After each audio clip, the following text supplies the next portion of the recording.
लोकसभा का चुनाव राजाशाही और प्रजा के बीच दिग्विजय। कांग्रेस और बीजेपी में सांठ-गांठ करके दी गई टिकट। हरियाणा की हॉट सीट बन गई है गुरुग्राम लोकसभा सीट। राहुल फाजिलपुरिया को मिल रहा है जन समर्थन। अहीर रेजिमेंट की लड़ाई में मैं लोगों के साथ हूं और रहूंगा। गुरुग्राम लोकसभा से जेजेपी प्रत्याशी राहुल फाजिलपुरिया के प्रचार में आज जेजेपी के प्रधान महासचिव दिग्विजय चौटाला गुरुग्राम पहुंचे और दर्जनों गांव में जाकर उन्होंने राहुल फाजिलपुरिया के लिए वोट मांगे। दिग्विजय चौटाला ने कहा कि आज हरियाणा में गुरुग्राम लोकसभा की सीट काफी हॉट सीट हो चुकी है। यही नहीं, गुरुग्राम लोकसभा सीट पर चुनाव राजाशाही और प्रजा के बीच हो रहा है। इस बार जनता उनके किसी भी बहकावे में नहीं आने वाली। उन्होंने कहा कि बीजेपी और कांग्रेस दोनों ही मिलकर लोगों को गुमराह कर रही है और यही कारण है कि हरियाणा में कांग्रेस ने और बीजेपी ने आपस में सांठ-गांठ कर सभी टिकट बांटी है। उन्होंने कहा कि राहुल फाजिलपुरिया लोगों के बीच का उम्मीदवार है और यहीं रहकर लोगों के काम करेगा।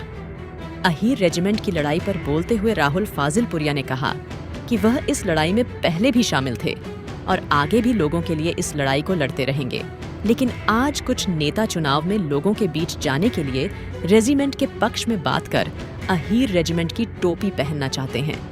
लेकिन लोग समझदार हैं, इस बार बदलाव की मांग कर रहे हैं।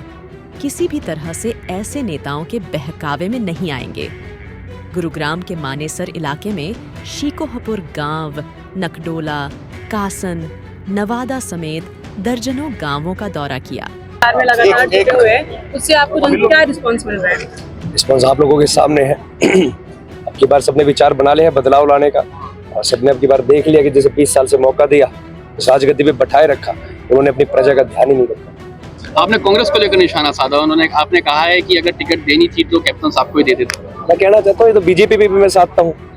अगर उन्होंने यहाँ के लिए, यहाँ के लोकसभा के लिए अगर कोई भले का काम कर रहा था तो यहाँ के राव नरबीर जी अच्छे नेता है, उन्होंने बहुत काम करे हैं। आज मैं कहीं भी गांव में जाता हूँ तो उनके नाम के चौपाल में बोर्ड लगे हैं, उन्होंने काम करे हुए दिखते हैं।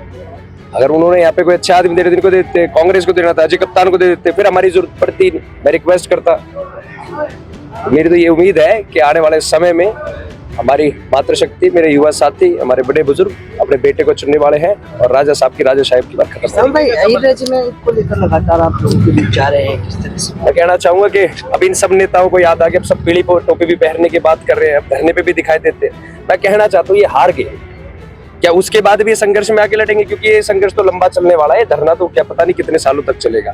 इसकी लड़ाई तो इनका बेटा ही लड़ेगा। मैं कहना चाहता हूँ इनको हमने 20 साल से पंचायत के अंदर रखा है, देश की सबसे बड़ी पंचायत में खड़े रहे और इसलिए खड़ा रखा, इसलिए इनको हमने इतना मजबूत रखा कि हमारी बातें जाके मजबूती से रखे। वहाँ कोई मेरे को इस 20 साल के अंदर 1 मिनट की इनकी स्पीच सुना दे, कभी हमारे हक में बोली हो, अहीर रेजिमेंट के मुद्दे पे कभी बोले।